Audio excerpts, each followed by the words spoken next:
Louis XII est surnommé le père du peuple. Il administre son domaine avec intelligence. Il conduit la réforme de la justice et des impôts. Il utilise les recettes de ceux-ci pour le bien du pays en entretenant le réseau routier. Il est le premier à mettre à ce point en avant l'image de la reine, son épouse Anne de Bretagne.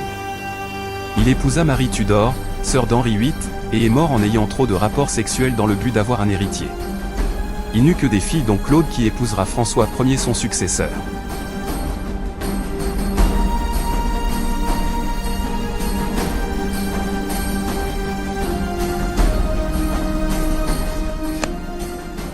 Bonsoir à tous, bienvenue dans Histoire de France. Ce soir, Louis XII, le père du peuple.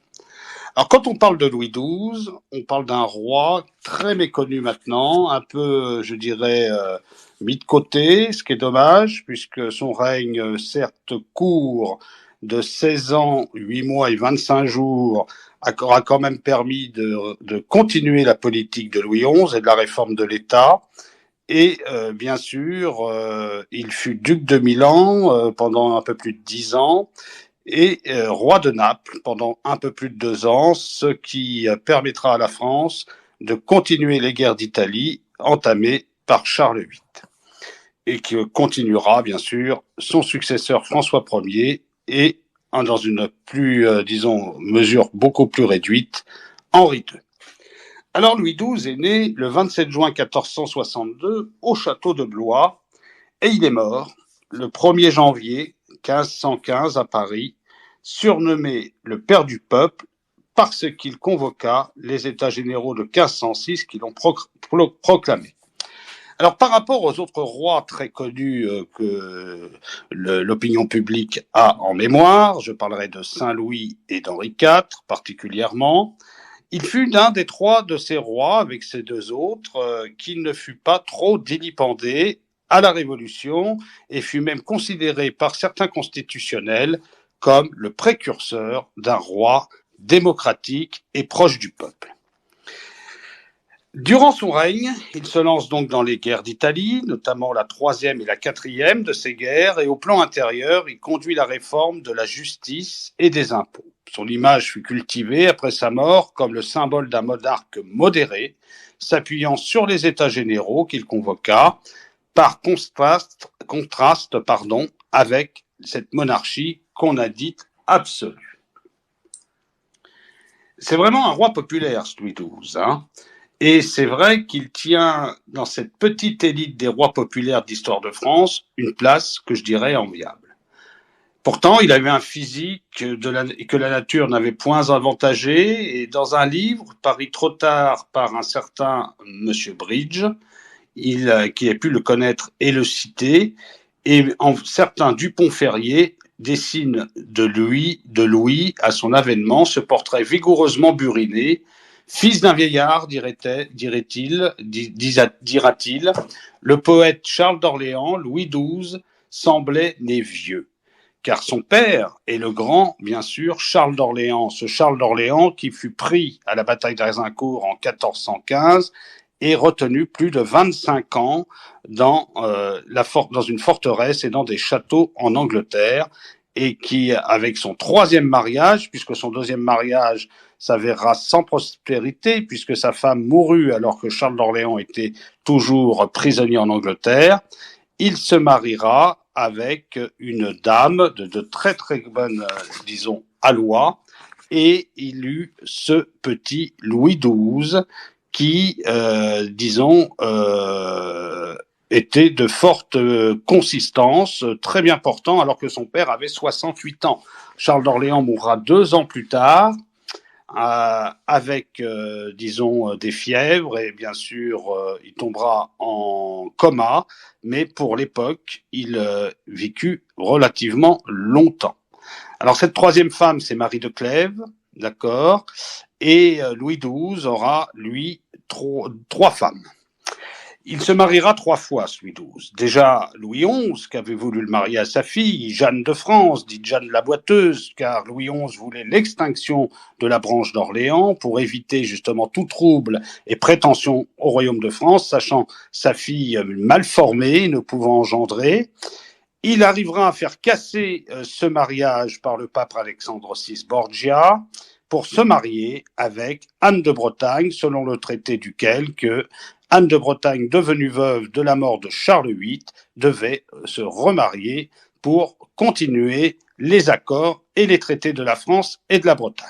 À la mort d'Anne de Bretagne en 1514, il se mariera avec Marie Tudor, la sœur de Henri VIII d'Angleterre, le fameux Henri VIII, mais ce mariage ne durera qu'une année et ils n'eurent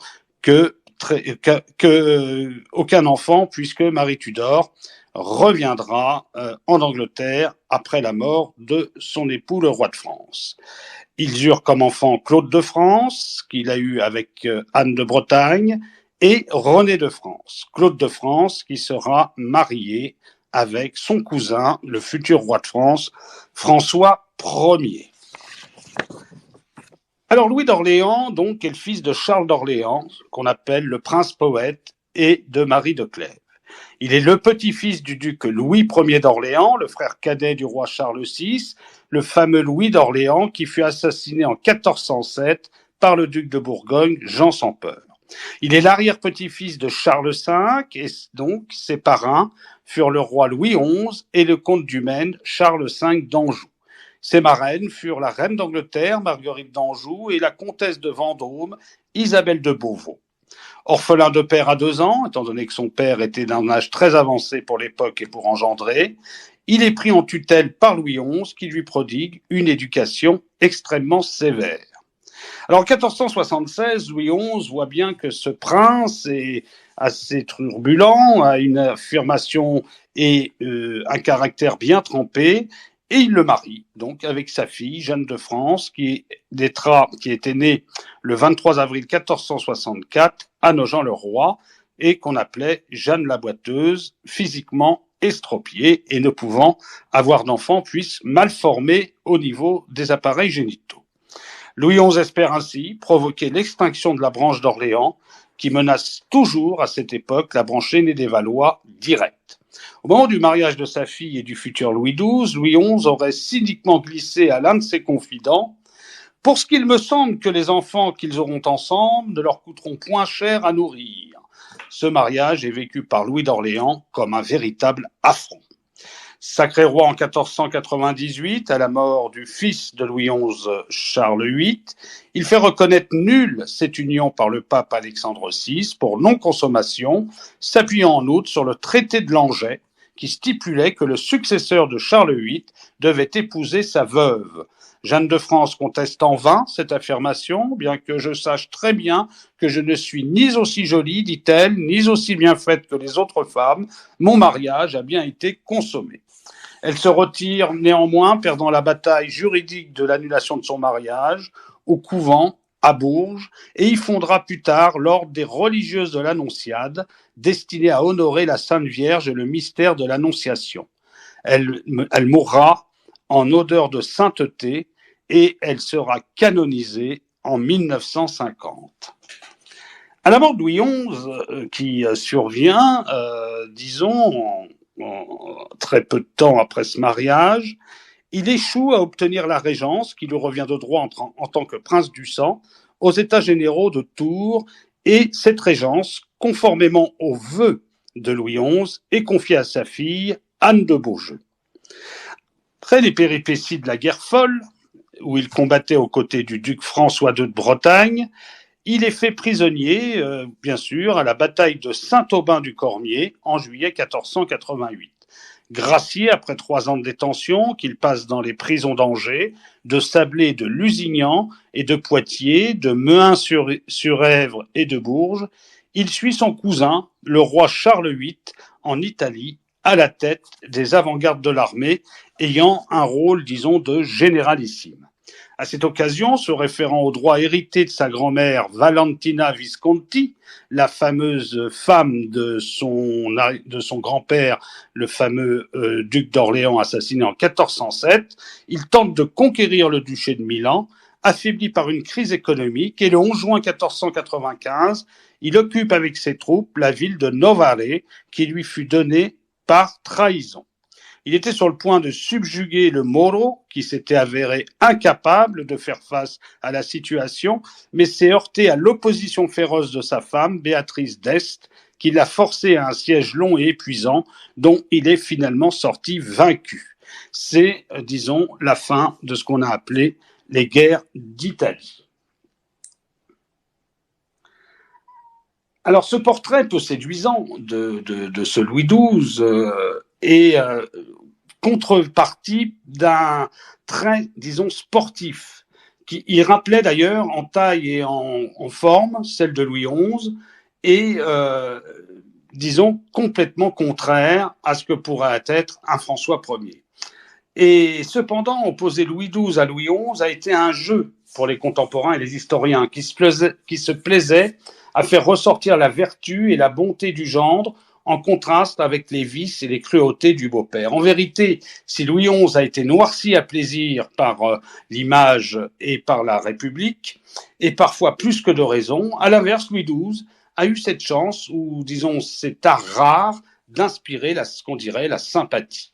Sa grande force, dit l'historien Dupont-Ferrier, et c'était l'incomparable aménitié de son caractère, hérité sans doute de sa mère, Marie de Clèves, gracieux, prévenant, bienveillant à tous, le don de se faire aimer.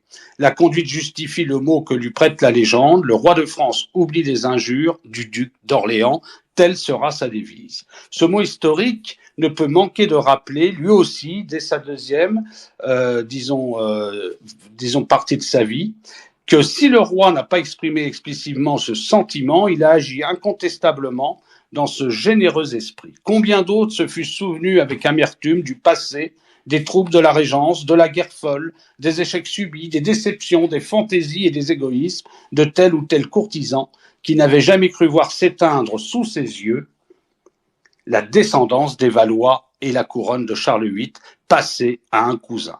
Louis devenu roi n'a plus l'âme d'un féodal, mais l'âme d'un roi. L'intérêt seul de la royauté le guide. Les bons serviteurs de son prédécesseur resteront ses serviteurs. Il reprendra, disons, grosso modo, ceux qui avaient servi Louis XI et Charles VIII. L'idée de revanche est à ce point absente que le nouveau règne n'aura à aucun degré de ce caractère de réaction qui marque si fréquemment l'ascension d'une dynastie nouvelle.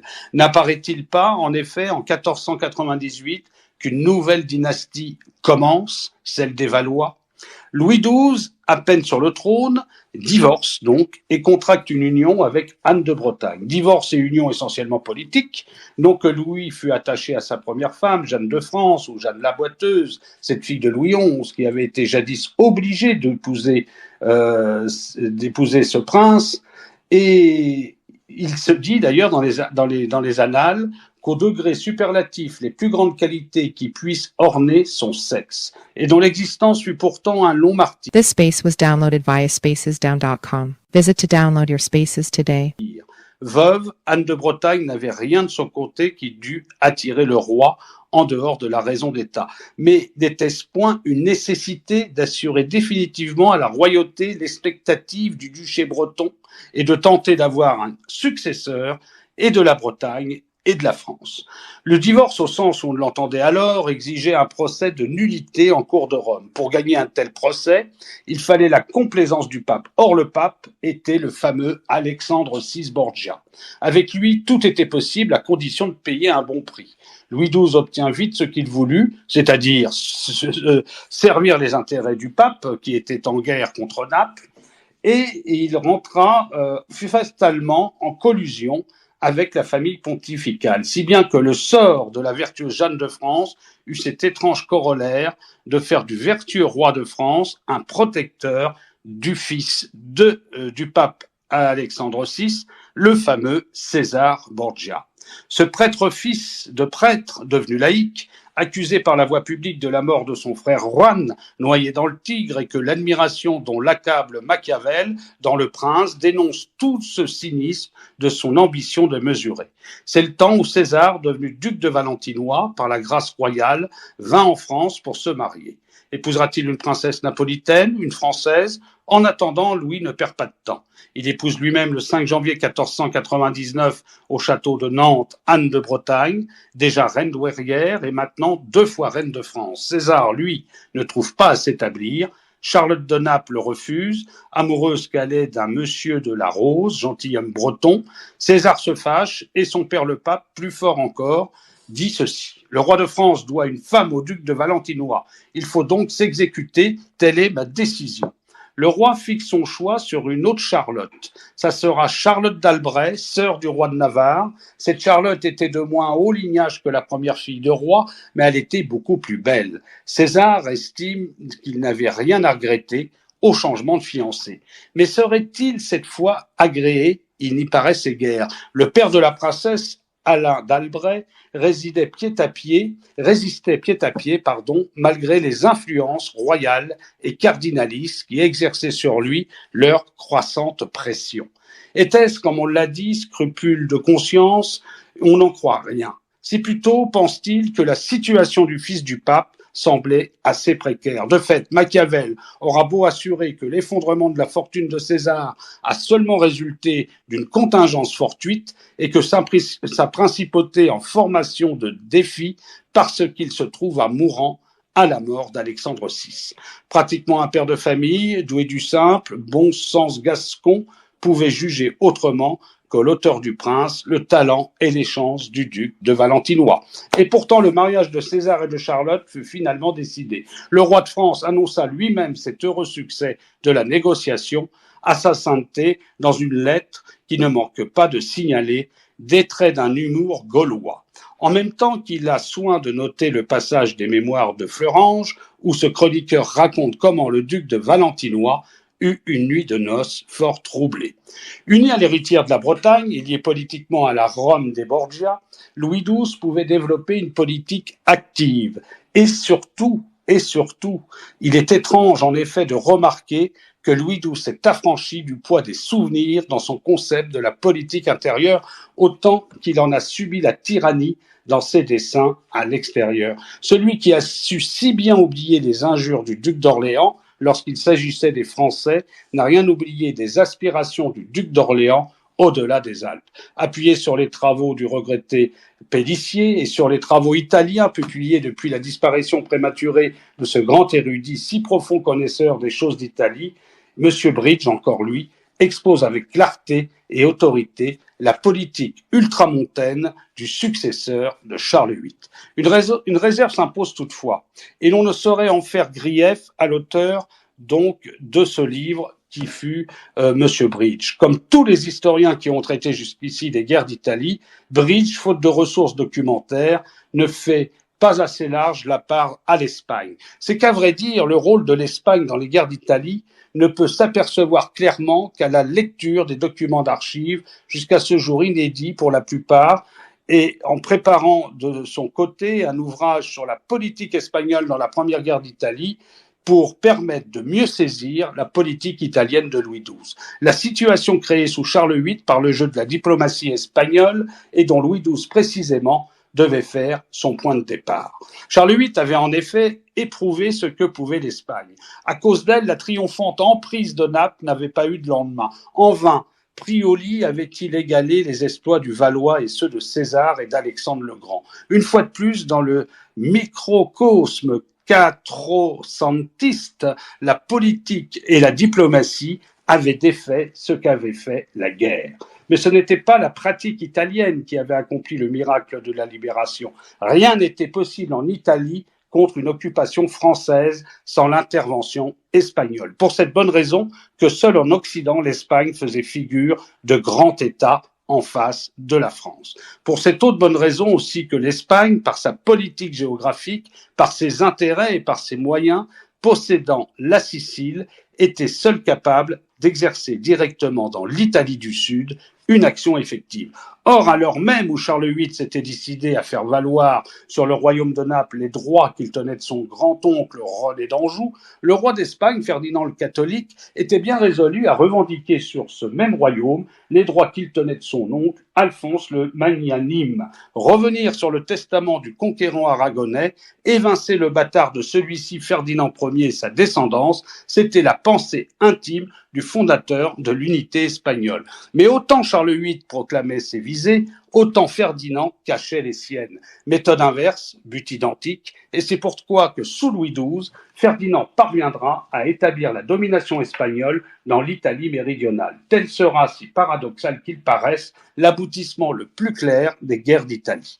L'étude des documents démontre à l'évidence cette préméditation du roi d'Espagne. D'avance, son intervention future contre Charles VIII a été savamment préparée dans ce traité de Barcelone par lequel le romanesque fils de Louis XI, en 1493, restituant le Roussillon à l'Aragon, croyait acheter la liberté de traiter l'Italie à sa guise. Un piège a été tendu à la naïveté du français par l'astuce de l'espagnol, piège qui tient dans ces trois mots, vicario Christi excepto. Le pape a été exclu de ces négociations et les princes à l'égard de qui l'alliance franco-espagnole contractée à Barcelone doit être préférée à toute obligation antérieure. Or, Naples est le fief du Saint-Siège et le Saint-Siège est déjà à cette date occupé par l'âme Borgia, un Espagnol. La très sainte Ligue de 1495 qui enveloppe Charles VIII dans sa conquête est au premier chef œuvre de la politique espagnole. C'est un Espagnol, Bobadilla, qui, venant de Rome, noue à Venise les premiers fils de l'intrigue. On voit le Doge 6 jours avant le sire d'Argenton, autrement dit Philippe de Comines, que Charles VIII a dépêché d'Asti auprès de la Sérénissime République. Puis toute la négociation de Venise est dirigée par le grand seigneur castillan venu d'Espagne en somptueux appareil, Lorenzo Suárez de Mendoza. Il arrive le 5 juin 1495, il reste au premier plan. C'est un Espagnol aussi, Francisco de Riojas, qui a préparé à la cour de Maximilien la difficile conjonction austro-vénitienne, indispensable au succès de la vaste coalition. La très sainte Ligue, ourdie par les mains espagnoles et présidée par un pape espagnol, arrache Naples à la France au bénéfice futur de l'Espagne. C'est à Charles VIII de retour dans ses États que Ferdinand, tandis que son grand capitaine, González de Cordoue, réoccupe le royaume doublement convoité, propose la solution tentante d'un partage. Le couple royal d'Espagne fait la confidence de ce beau programme au sire de Clérieux, ambassadeur français venu à Almazan. Cette nouvelle ouverture fut, dit Comines, que le roi eut eu Retrounas en leur première amitié et ancienne et à eux deux, à butin en prise toute la conquête d'Italie à commun dépens. Toute une série de négociations relevées par les documents d'archives jalonnent le processus de cette entente secrète. Charles VIII s'apprêtait à redescendre en Italie pour cette seconde emprise, associée cette fois avec l'Espagne, mais il mourut presque subitement d'un accident stupide en se tapant la tête sur un linteau de porte quand on lui annonçait que son armée était prête et qu'il quittait précipitamment une partie de jeu de paume. Si le successeur de Charles VIII avait répudié les ambitions de son cousin, s'il avait pris modèle que la prudence de son beau-père Louis XI, alors que les dangereuses aventures du précédent règne seraient demeurées à l'état de rêve et les profits que l'Espagne se promettait en Italie, se fût évanoui en fumée. Il en fut tout au rebours. Marié à Anne de Bretagne, Louis XII entendait relever non seulement le titre de roi de Sicile, trouvé pour lui dans l'héritage valois, mais aussi le titre de duc de Milan, qui lui venait de sa grand-mère Visconti. Aussi bien apparut-il que certain que dans l'esprit du nouveau roi de France, la question du Milanais primait, elle, de Naples. C'est par un traité franco-espagnol, le traité de Marcoussis du 5 août 1498, que Louis XII, prélude à son action en Italie, c'est fort de ce traité qui reproduit avec quelques précisions supplémentaires le traité de Barcelone de 1493, que Louis XII conquiert 2 fois le Milanais dans les campagnes de 1499 et de 1500.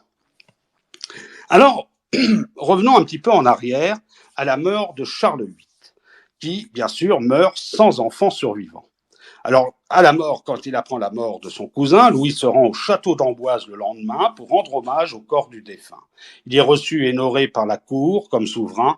Les fiefs, possessions et prétentions des Orléans rentrent dans le giron de la monarchie. Dès son ascension au trône, il manifeste cependant un désir profond de ne pas rompre avec la tradition des Valois. Sa célèbre phrase, peut-être apocryphe, le roi de France ne venge pas les injures faites au duc d'Orléans, témoigne de sa volonté de réconciliation et de continuité. Le 27 mai 1498, Louis XII s'en va très rapidement à Reims et s'y fait sacrer.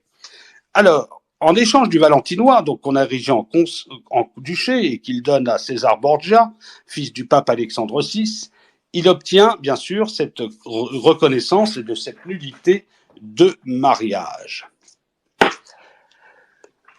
Alors, par contre, par rapport à son mariage avec Anne de Bretagne, il tient et comprend 5 clauses, et qui est publiée le 7, la deuxième, donc lettre, est publiée le 19 janvier 1499. Et en plus 13 clauses comprenant des dispositions générales concernant le duché de Bretagne, dont le rétablissement de la souveraineté d'Anne de Bretagne sur son duché, rétablissement donc des chancelleries, du conseil, du parlement, de la chambre des comptes, de la trésorerie, de la justice, de la monnaie et la séparation des deux couronnes. Alors, bien sûr, après ces 2 campagnes italiennes de 1499 et 1500 qui lui voient prendre donc ce duché de Milan, il conquit donc ce Milanais et il devient maître, on peut le dire, d'une grande partie de la péninsule, excluant bien sûr les États pontificaux, la Venise bien sûr, et la République de Gênes. En tant que duc de Milan, Louis XII est représenté dans le tableau d'Alvise de Donati, dans Madeleine, Marthe, Lazare, le prince et la princesse de Provence, écoutant le sermon du Christ. Ça, on peut le voir à Barcelone. À l'origine, le tableau a été peint dans l'église de Saint-Bartholoméo à Caspano. Le roi et la reine de France, identifiés comme des princes de Provence, sont agenouillés. Le roi a dans ses mains la couronne qui apparaît sur les pièces frappées par la monnaie de Milan. C'est le seul portrait en pleine longueur d'un roi de France réalisé par un peintre de la Renaissance italienne qui nous est encore parvenu et que l'on peut encore admirer. Le 22 septembre 1504, il signe le traité de Blois, qui prévoit le mariage de sa fille, Claude de France, avec le futur Charles Quint, et celui de sa nièce, Germaine de Foix, à Ferdinand II d'Aragon.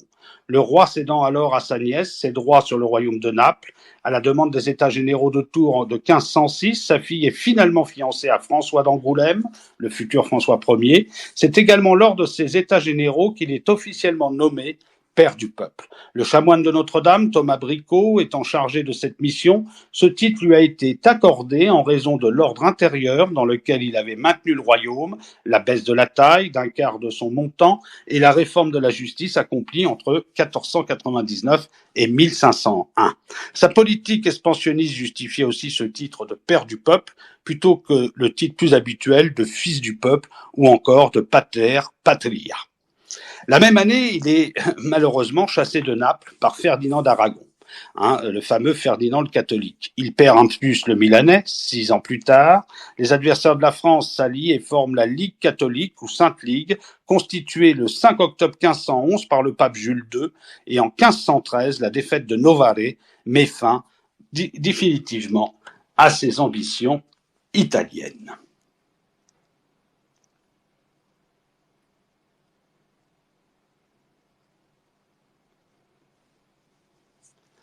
Alors, au moment où on revient un petit peu en arrière sur cette perte de ces possessions italiennes, qui sont quand même un revers important pour le royaume de France, il y a un étrange caprice du sort.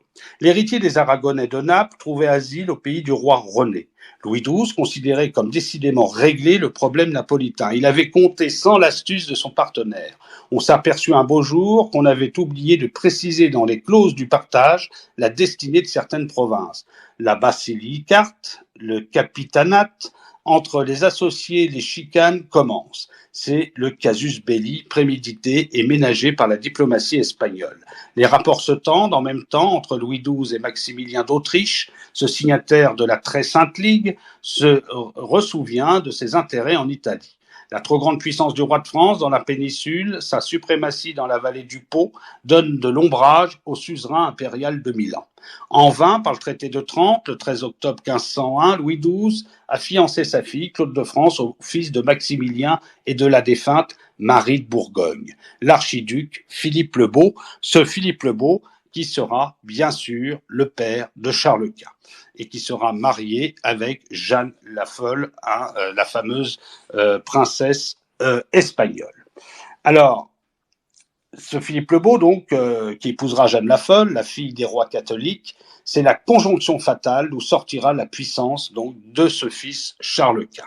Ainsi, les ambitions impolitiques du roi très chrétien en Italie, exploitées par le roi catholique, développent leurs périlleuses conséquences. L'entrée de l'Italie méridionale a été livrée à la monarchie espagnole, et maintenant la monarchie espagnole, pour élargir la fissure, s'unit durablement à qui ? Eh bien, la maison d'Autriche. Il en résultera, vous le savez, vous l'avez vu, les guerres qui s'ensuivront entre François Ier, bien sûr, Henri II, et bien plus tard avec Louis XIII et Louis XIV. Il est visible que le débat où se joue le sort de l'Italie va s'amplifiant de plus en plus. L'équilibre de l'Italie quattrocentriste, comme on le dit, dérangé, va céder la place à l'équilibre européen, fatalement engendré par le déchaînement des impérialismes. Mais l'Italie ne ferait-elle rien pour se dégager ? Elle ne le pourrait que s'il surgissait de son sein un homme d'État. Après le pontificat espagnol de Borgia qui s'achève, cet homme d'État providentiel ne peut apparaître qu'à Rome. Il semble apparaître en effet en Jules II, succédant à Paul III, disparu lui-même après un pontificat de quelques jours. Et tandis que la réaction qui a suivi la mort d'Alexandre VI fait s'effondrer la fragile construction politique de César en Romagne, le nouveau pape inaugure un vigoureux redressement du Saint-Siège. Julien de la Rovere avait été écarté à l'avant-dernier conclave, bien qu'il se fût déclaré bon italien. Bueno italiano, comme on disait. Jules II le restera avant tout. Sa pensée maîtresse est de faire du patrimoine une grande puissance temporelle, base d'une Italie nouvelle, libérée de l'étranger. C'est un programme de politique pontificale, mais aussi de politique italienne. N'oublions pas que le pape est aussi un chef d'État, puisqu'il détient les États pontificaux. Et il veut aussi coïncider avec la rupture de la France et de l'Espagne. Gonzalo de Cordoue poursuit les célèbres campagnes qui consacrent sa gloire. Vainement, la noblesse de France s'illustre en des exploits individuels où brille l'éclat de la plus authentique chevalerie, les Bayard, les de la Palisse, les Louis d'Art, les Yves d'Allègre et tant d'autres dont les noms retentissent à travers la France. Spectatrice lointaine de ces complots semblables aux tournois les plus fameux, mais derrière le voile étincelant de ces épisodes qui émerveillent la galerie, un occulte dessein de longue haleine se développe et va d'un rythme assuré vers le résultat prévu et voulu. C'est vraiment la fin de la féodalité, la fin de ces chevaliers, de ces rois chevaliers, de ces princes chevaliers. Nous rentrons dans ce qu'on appellerait la possession et la politique des grands États. Le traité de Blois du 22 septembre 1504 trouve la formule diplomatique toujours indispensable pour consacrer les faits. Ferdinand le catholique passera Naples à Maximilien pour son petit-fils Philippe le Beau, futur roi d'Espagne. En échange, Maximilien, usant des droits impériaux, accordera à Louis XII l'investiture du Milanais. Ferdinand n'en devait pas moins garder Naples sa vie durant. En définitive, le partage de l'Italie poursuivi avec ténacité par le génie du roi catholique apparaissait virtuellement réalisé. Pareil dispositif de la carte d'Italie était tout le contraire de celui que concevait Jules II. Ce n'est point ici le lieu de retracer avec quelle audace et avec quelle ardeur guerrière le successeur de Paul III essaie de se jeter à la traverse des événements, de dévier ou de briser l'ambition maintenant tripartite de la France, de l'Autriche et de l'Espagne. Même si c'est un grand prince temporel, le pape, il ne peut pas grand-chose malgré ses états pontificaux contre de telles puissances. La lutte violente qui met aux prises un moment le roi très chrétien et le Saint-Siège arrive à ce point qu'on voit le fils aîné de l'Église monter contre le pape le concile schismatique de Pise, tandis que se déchaîne toute une littérature anti-pontificale qui rappelle mutalis mutandis. Les campagnes les plus chaudes de la querelle des investitures, la manœuvre au surplus ne va pas sans danger pour la royauté française, car loin d'être intimidé, le bon Italien fait tête. Malgré l'âge, malgré les infirmités, malgré les difficultés et même les trahisons au sein du Saint-Siège, il est plus bouillant, plus combatif que jamais. Il fait appel à la conscience du monde chrétien et reprenant la formule de 1495, il réforme la très sainte Ligue par le traité du 4 octobre 1511. Le contre-coup de cette politique amène les Suisses devant Dijon.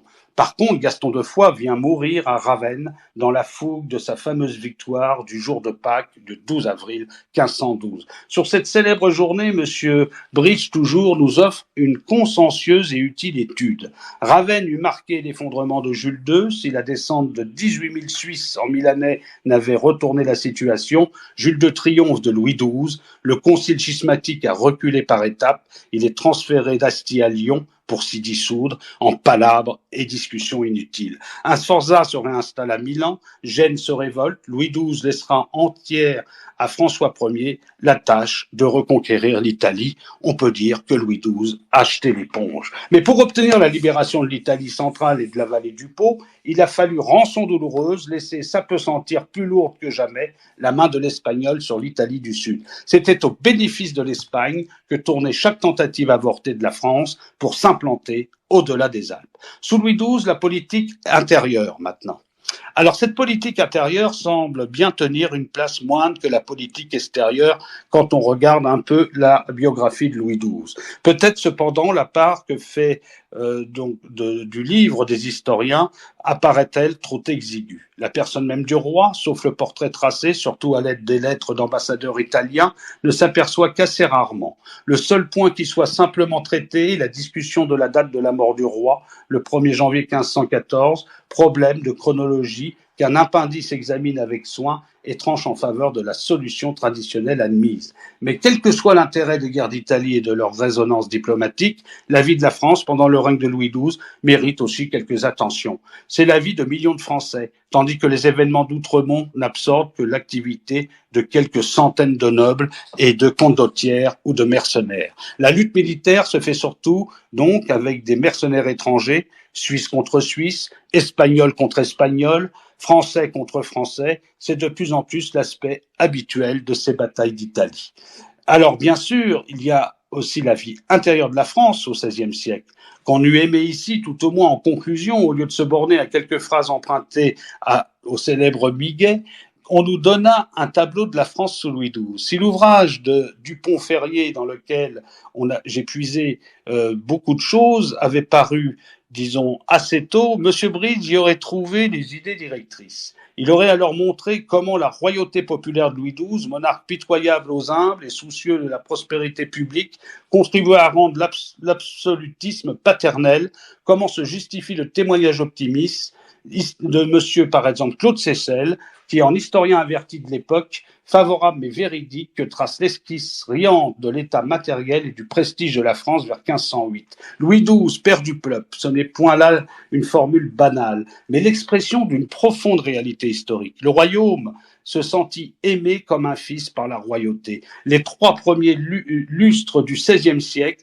marquent le point d'équilibre heureux où une royauté bienfaisance gouverne pour le pays. Elle n'a pas encore senti la tentation d'abuser d'un pouvoir désormais sans contrôle. Le roi sert la France. Plus tard, certains se serviront d'elle.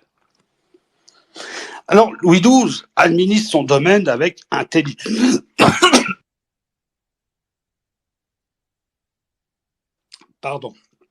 Louis XII administre son domaine avec intelligence. Il utilise les recettes des impôts pour le bien du pays en entretenant le réseau routier. Il diminuera la taille, comme je vous l'ai dit, mais il augmente toutefois les impôts indirects. Son principal ministre est le cardinal Georges d'Amboise. Il renouvelle la pragmatique sanction de Bourges, assurant une marge de liberté dans le choix du clergé. Celui-ci vaut l'image d'un roi chevalier, juste et chrétien, par ailleurs empreint de tolérance à l'égard des protestants et des Vaudois du Luberon. Et bien sûr, on le nommera aussi le nouveau César. Il est le premier à mettre à ce point en avant l'image de la reine Anne de Bretagne. Devenu veuf le 9 janvier, quand Anne meurt de ses couches, il se remarie le 9 octobre 1514 à Abbeville avec Marie Tudor, la très jeune sœur du roi Henri VIII d'Angleterre, pour sceller sa réconciliation avec ce dernier, car c'est vrai que l'Italie l'avait éloigné de la perfide Albion. Et bien sûr, il lui fallait une descendance. Mais affaibli par l'âge, par les hémorragies intestinales à répétition qui ont menacé de le faire mourir à plusieurs reprises au cours de sa vie, on dit qu'il aurait attrapé des dysenteries en Italie, et bien sûr par son goût de la table et de la chasse, donc ses excès de goutte, Louis XII meurt au terme de presque 17 ans de règne, le 1er janvier 1515 dans l'hôtel des Tournelles à Paris, à l'âge de 52 ans. L'hôtel de ces Tournelles se situe à 2 pas de l'hôtel Saint-Paul où était né son père, Charles d'Orléans, et d'autres de ses ascendants ou prédécesseurs sur le trône. Les protagonistes du futur François Ier répandent la rumeur sur la sénilité, son impuissance et le fait qu'il se serait épuisé dans la chambre à coucher à force de vouloir concevoir un fils avec Marie Tudor. Il laisse le trône à son cousin et gendre, François, époux de sa fille aînée Claude, qui devient le roi François Ier. Louis XII est exhumé en la nécropole royale de la basilique de Saint-Denis, où il repose auprès de ses prédécesseurs. De la Fronde jusqu'au terme du XVIIe siècle, Louis XII tend à personnifier une monarchie modérée, qui empiète peu sur les seigneuries et ne lève pas excessivement d'impôts, image idéalisée contrastant avec les représentations de Louis XI. Fénelon écrit ainsi dans sa lettre à Louis XIV en 1694 : si le roi, dit-on, avait un cœur de père pour son peuple, ne méritait-il pas plutôt sa gloire à leur donner du pain et à les faire respirer après tant de maux qu'à garder quelques places de la frontière qui cause la guerre ? Comparé avantagement à Saint-Louis et Henri IV, le sage Louis XII est également loué par Voltaire dans son Henriade en 1726. Montesquieu aussi parle de lui, l'abbé de Cordier de Saint-Firmin. Pour ce faire, les dépenses et manœuvres militaires du règne sont esclipsées. L'Académie française va jusqu'à proposer un concours d'éloge du père du peuple 5 ans avant que n'éclate la Révolution française, concours remporté par l'abbé Noël. La figure royale fournit le sujet de pièces de théâtre sous la Révolution, Une journée de Louis XII ou Louis XII, père du peuple, de Charles-Philippe Ronsin, joué en février 1790. Alors que le Panthéon est réservé aux hommes de la Révolution, sauf Descartes, Voltaire et Rousseau, le député Charles Lambert de Bélan tente de faire valoir le 12 février 1792 une exception pour Louis XII et Henri IV. Les seuls de nos rois, dit-il, qui se soient montrés les pères du peuple. Avec l'intensification de la Révolution, son aura pâlit. Ainsi, par décret de la Convention nationale en date du 31 juillet 1793, les dépouilles du souverain et d'Anne de Bretagne sont exhumées de leur tombeau le 18 octobre 1793 et jetées comme les autres dans la fosse commune. Sous la Restauration, la référence hagiographique du roi sert à défendre les idées libérales, notamment la charte constitutionnelle du 4 juin 1814, face à la tendance autoritaire des ultras. En 1819-1820, l'historien et polémiste Roderer rédige et publie un mémoire pour une nouvelle histoire de Louis XII qui actualise la figure du souverain suivant les idées du jour. Et grâce à Roderer, d'autres historiens par les suite s'intéresseront à son règne qui fut, on est vrai, oublié. Il eut 2 sœurs, Anne, qui est née en 1457 et mourra en 1493, qui épousera en 1476 Jean de Foix, le comte d'Étampes, et Anne, 1464-1491, qui ne se maria pas, deviendra abbesse de Fontevraud, puis abbesse de Poitiers. Alors, jeune Louis a eu un enfant illégitime, qu'on appelait Michel Bussy, qui deviendra archevêque de Bourges, et de 1489 à 1511. Il contracte ainsi 3 unions, la première et la troisième sans descendance, et la seconde avec Anne de Bretagne, comme je vous ai dit, avec 2 filles, dont la fameuse Claude de France, qui se mariera avec François Ier.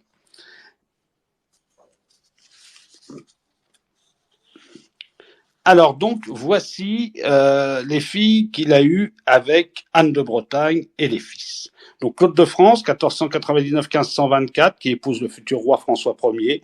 Un fils, il était heureux, dit-on, ce jour quand il vit ce fils, mais qui ne vit que 3 jours et mourra le jour, pratiquement l'année de sa naissance en 1500. Un fils qui ne vit aussi que quelques jours, le 20 janvier 1502.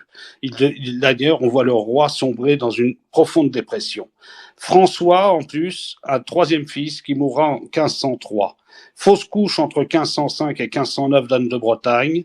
Et Renée de France, duchesse de Chartres, 1510-1574, qui épouse Hercule de d'Este, duc de Ferrare, et un autre fils qui meurt dès sa naissance le 21 janvier 1512. Marie Tudor, donc, il se marie avec elle à Abbeville, et princesse d'Angleterre, 1496-1533, fils du roi Henri VII et d'Élisabeth d'York, et bien sûr, il n'y eut aucun enfant de cette union. Alors, le style Louis XII. Alors, parce qu'on peut parler, avant que je termine cette histoire de France et cette histoire de Louis XII, père du peuple, d'un style de transition, un passage très court entre deux époques éblouissantes, la période gothique et la Renaissance. C'est vraiment la transition entre le Moyen-Âge et ce qui va être après la Renaissance de François Ier et d'Henri II.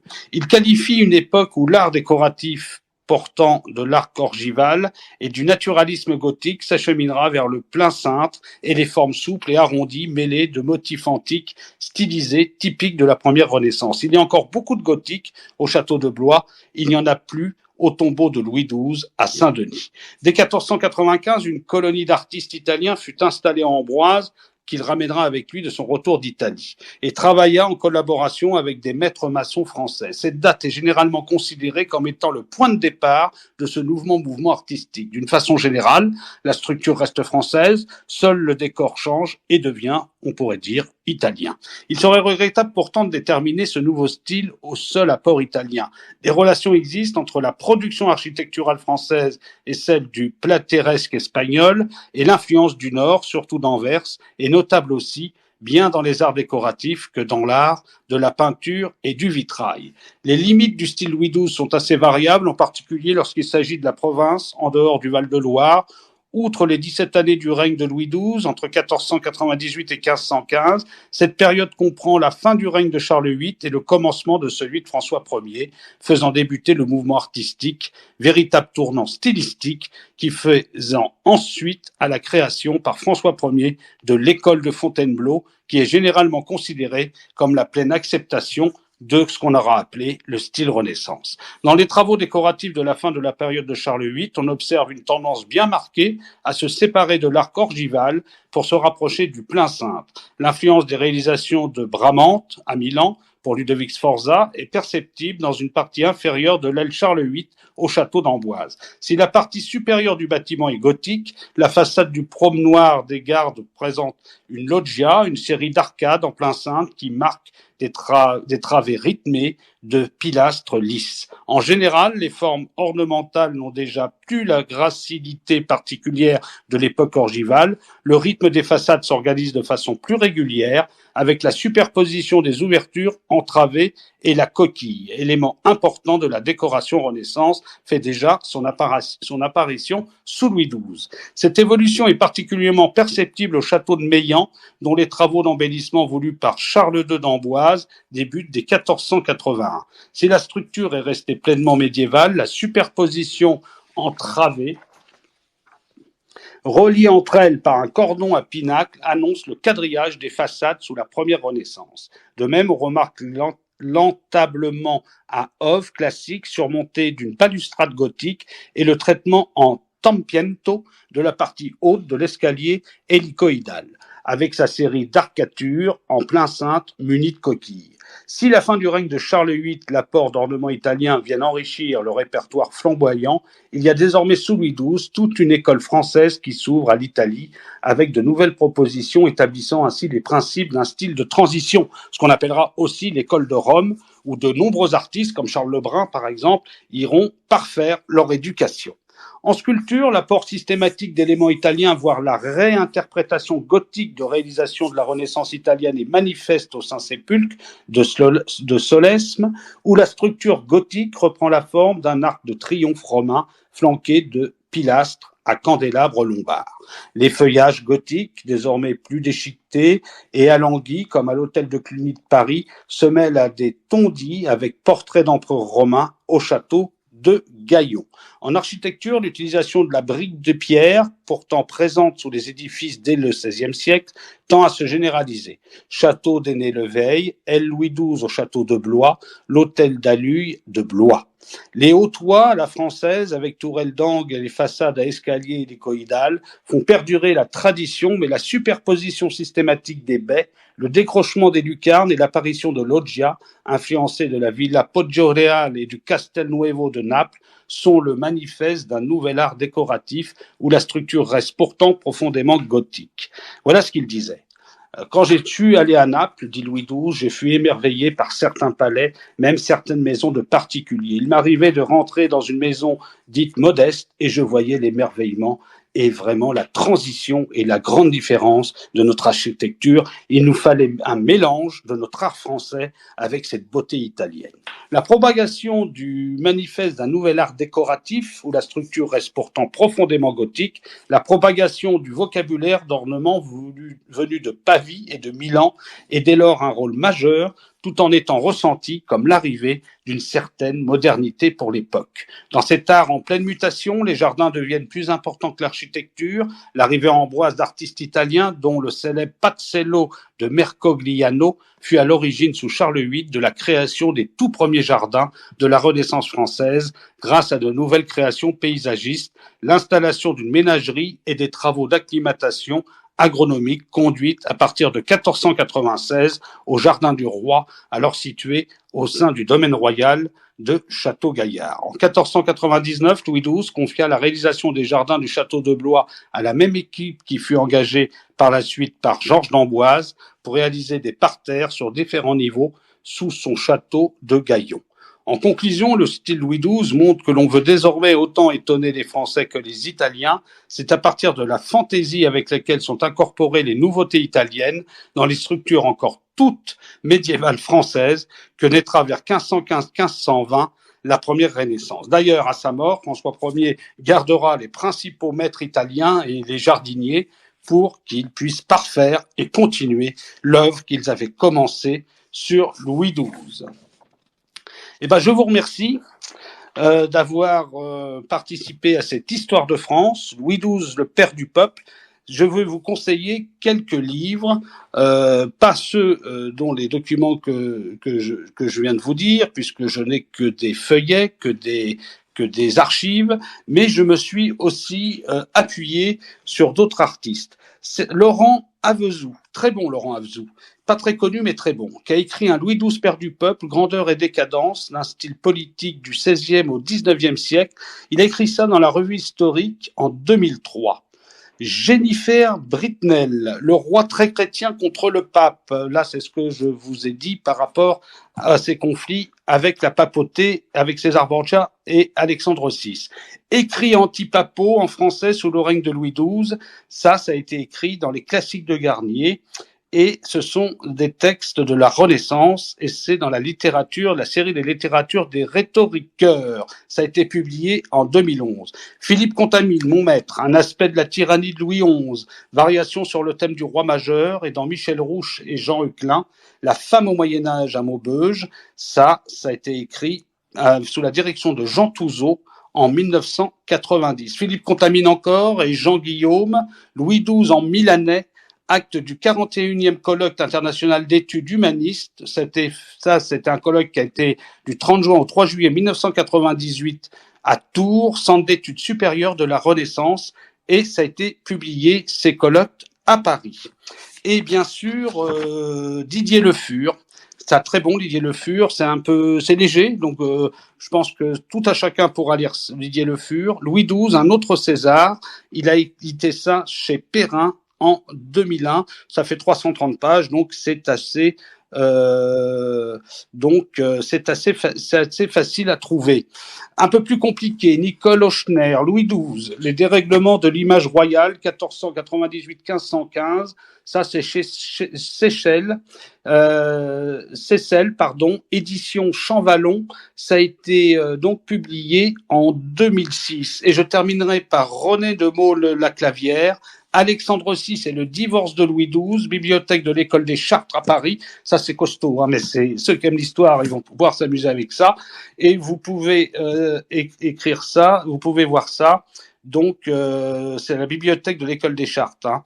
Donc, c'est dans des tomes et dans des feuillets. Hein. Ce n'est pas dans un ouvrage que l'on peut, vérifier comme ça. Et je terminerai avec Bernard Quilliet, qui est un très grand spécialiste de l'époque Louis XII, qui a écrit donc Louis XII, le père du peuple, chez Fayard, en 1986. Ça, c'est très complet. Hein. Là, vous avez tout de la fin du règne de Charles VIII, avec les traités de Bretagne, avec les campagnes d'Italie, les réformes fiscales et la politique intérieure, et l'art Louis XII, donc que je viens de vous faire en terminant sur l'art de la Renaissance. Ça fait quand même un peu plus de 520 pages. Voilà. Eh ben, écoutez, pardon, je pense que j'ai été complet sur ce Louis XII, le père du peuple. Je vous remercie.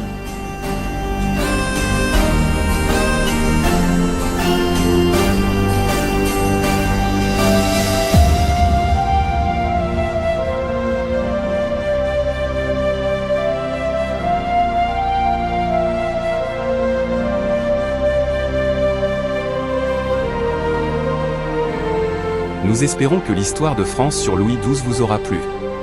Nous vous donnons rendez-vous pour une prochaine vidéo.